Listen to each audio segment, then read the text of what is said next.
राज्यर प्रधान पूजित देवता बहु जुगरु प्रचलित रथयात्रा समय पाइथिला एक नूतन रूपरेखा।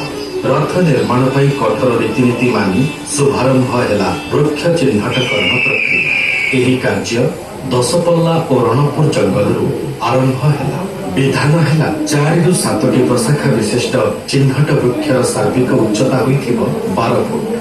वृक्ष चिह्नट पर बसंत पंचमी तार पूजार्चना कार्य आरंभ हो रामनवमी दिन आरंभ हो रथ पाई वृक्ष कटा।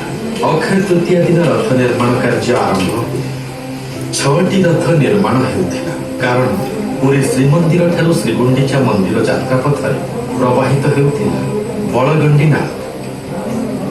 3टी रथरे श्रीमंदिर बलगंडी नाल पर्यंत यात्रा करा जाउथिला।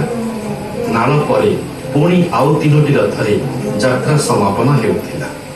एही भाବରେ प्रचलित थिला रथयात्रार उत्सव। 1240 ख्रीष्टाब्द राजा केशरी नरसिंहଙ୍କ आदेशरे बलगंडी नाल पोति दियागला। सेबेठारु आरंभ ହେଲା 3ଟି रथरे महाप्रभुଙ୍କ संपूर्ण रथयात्रा। प्रथमे बलभद्रଙ୍କ रथ तालध्वज, तापरे भग्नी सुभद्राଙ୍କ रथ देवदलन एवं सभाशेषरे नंदीघोष महाप्रभु श्री जगन्नाथଙ୍କ रथ। समय अतिक्रांत है। भारत वर्षରେ ସେତେବେଳେ ମୋଗଲ ଶାସନ। 1600 शताब्दीर मध्यभाग मोगल सेनापति कलापाहाड़ पुरी आक्रमण कला।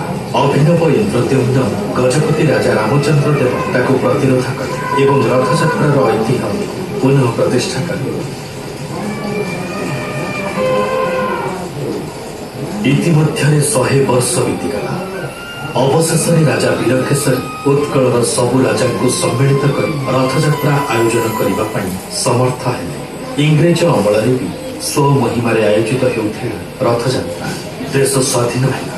रथयात्रा उत्सवर महिमा वृद्धि पाई चलता। दिन मास वर्ष अतिक्रांत है। सारा पृथ्वीर लक्ष लक्ष जगन्नाथ भक्त यह पुण्यतिथि रुंड हो रथारूढ़ महाप्रभु दर्शनार्थ आम आज विश्वविख्यात रथयात्रा सामिल हो।